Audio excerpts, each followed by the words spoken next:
kita.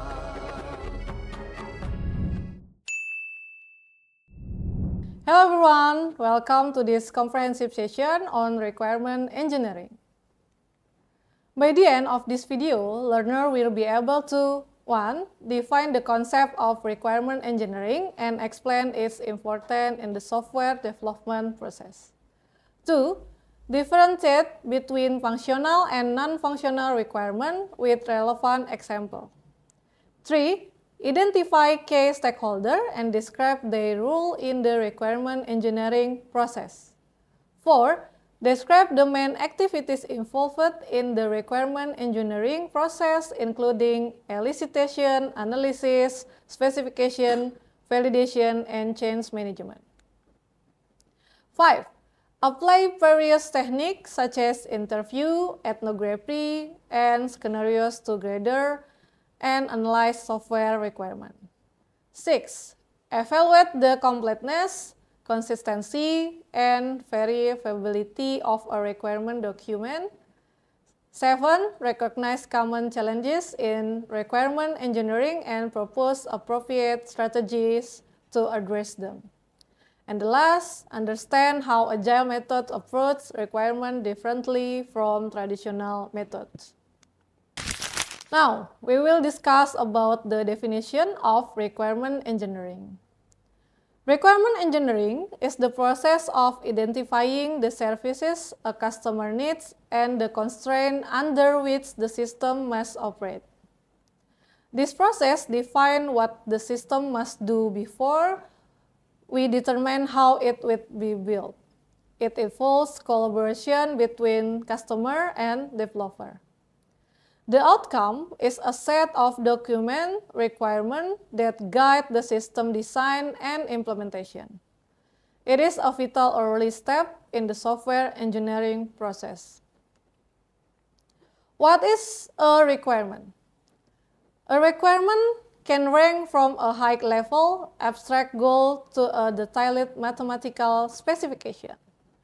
Requirement can serve multiple roles. For example, a venue requirement might be used in bidding, while a detailing one is part of a formal contract. Therefore, the same word, requirement, can mean different things depending on context. Understanding this dual nature is essential for both client and developer. Requirement abstraction. When outsourcing large projects, organizations must write requirements abstractly to allow flexibility in solution. Contractors interpret these requirements and propose different implementation. Once a contractor is chosen, the system definition must be made more detailed. Both high-level and detailed specifications are often called requirement document. It serves a different purpose in the software lifecycle. Now we will discuss about types of requirement. There are two main types: user requirement and system requirement.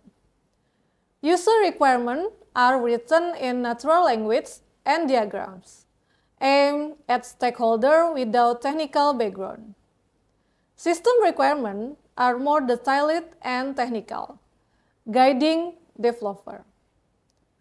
Both must be written clearly to ensure shared understanding. Each play a crucial role in communication between client and development team. Now, we will discuss about reader of requirement. Requirement documents are read by customer, analysts, developer, and project managers. Each group needs different level of detail.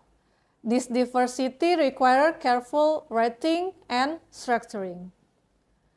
Misinterpretation at this stage can cause major project delays or failure. Clarity and precision in documentation are key to success. Who are the stakeholders? Stakeholders are anyone affected by the system, like end users, system managers, owners, or external parties. Understanding who the stakeholders are is crucial for gathering comprehensive requirement. Each group brings different priority and expectation. Balancing this is part of the challenges of requirement engineering. Identifying all relevant stakeholders is critical. Now we will discuss about the example. Main care system stakeholder. Let's consider the main care system.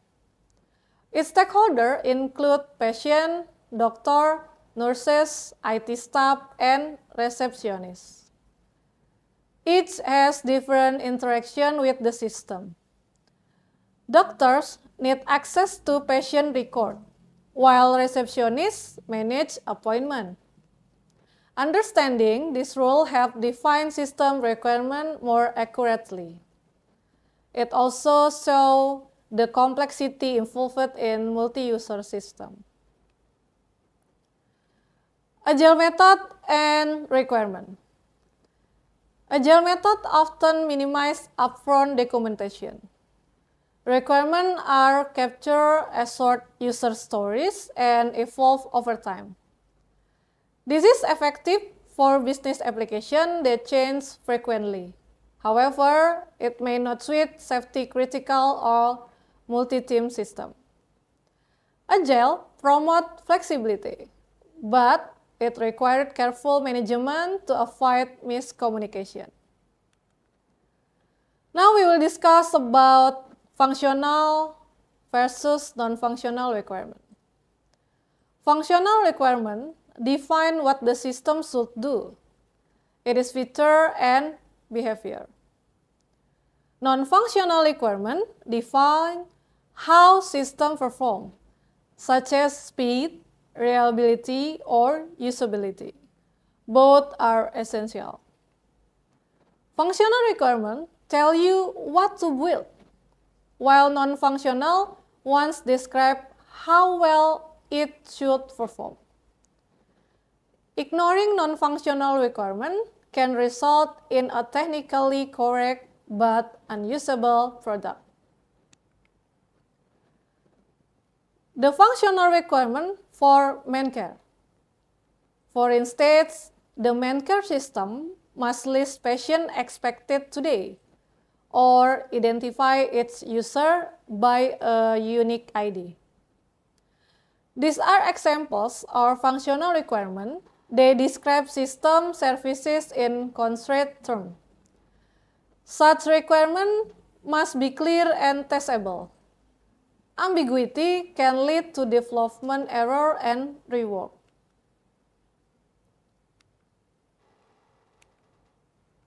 Now, we will discuss about ambiguity in requirement. Vague or ambiguous in requirement is dangerous. For example, search function might mean different things to users and developers. This causes misalignment in expectation. Requirement must be written clearly, with no room for multiple interpretation. Clarity avoids costly mistakes later in the project. Now about completeness and consistency. A complete requirement includes all necessary features. A consistent requirement does not contradict itself of others. Achieving both is difficult in real-world projects. However, striving for completeness and consistency improve reliability. Frequent review can help ensure both attributes are met. What is the impact of non-functional requirement? Non-functional requirements often influence system architecture. For example, a performance constraint may lead to a more efficient component design. One non-functional requirement, like security, may spawn several related functional requirements. This cross-cutting concern must be identified early. They play a key role in shaping system design. Now, we will discuss about categories of non-functional requirements. We can group them into product, organizational, and external requirements. Product requirements relate to the software behavior, like speed and reliability. Organizational requirements stem from internal policy. External requirements involve legal or regulatory compliance. Addressing all three ensures the system both internal and external expectation. Now we will discuss about goals versus verifiable requirement. Sometimes requirements are stated as goals, like easy to use. They are hard to verify. We need to translate goals into measurable outcomes. For example, medical staff should use the system with fewer than 2 errors per hour after 4 hours of training. This makes requirements testable and practical. And now we will discuss about the requirement engineering process. The process typically includes elicitation, analysis, specification, validation, and management. These activities are iterative and often overlap. The process must be flexible to adapt the changing needs. Following this structure helps ensure requirements are captured correctly. It also supports collaboration between all involved parties. And now we will discuss about requirement elicitation. Elicitation involves discovering what stakeholders want. This may involve interviews, surveys, observation, or workshops. Engineers must be open-minded and good listeners. Different stakeholders may express conflicting or unclear needs. The goal is to build a shared understanding of what the system should achieve. And now we will discuss about interviewing technique.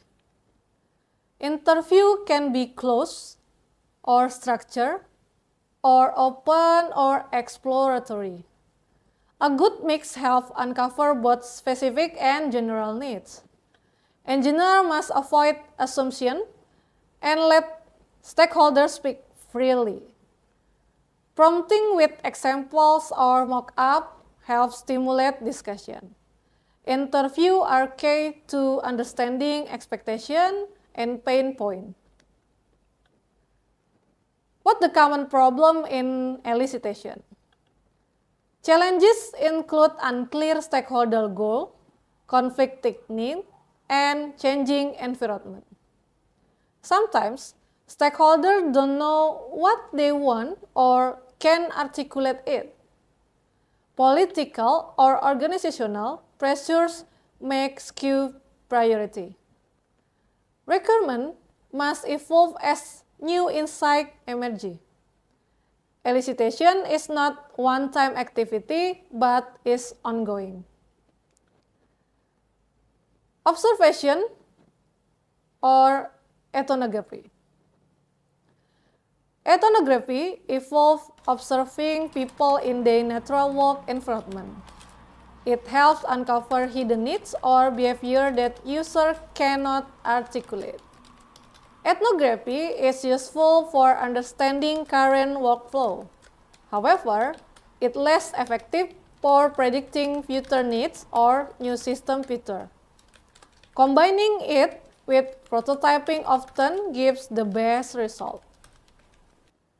And now we discuss about scenarios or stories. Scenarios or user stories help visualize how the system will be used. They are concentrate example tied to real tasks. Stakeholders find them easier to understand than abstract description. They also help in discovering gaps in requirement. Using scenarios encourage feedback and engagement. Requirement specification. Specification means documenting the requirement in a formal way. User requirement must be simple and understandable. System requirement can be more technical. Natural language, table, and diagram are often used.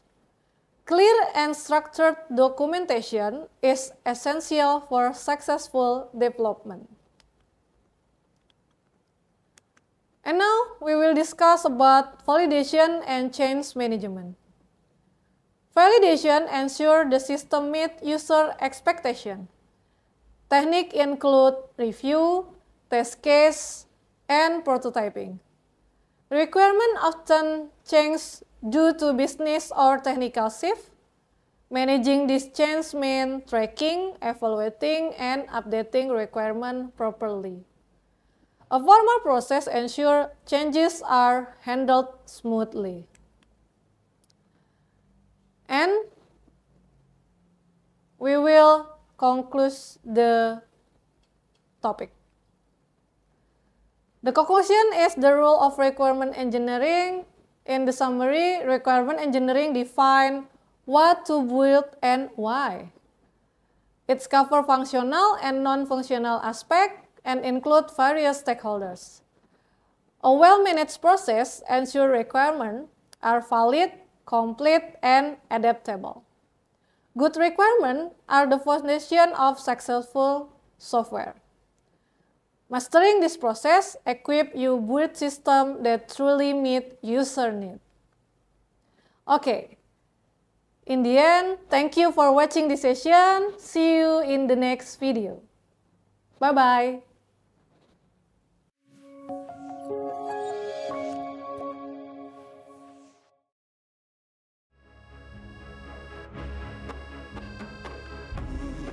Universitas Teknogran Indonesia, alma mater tercinta.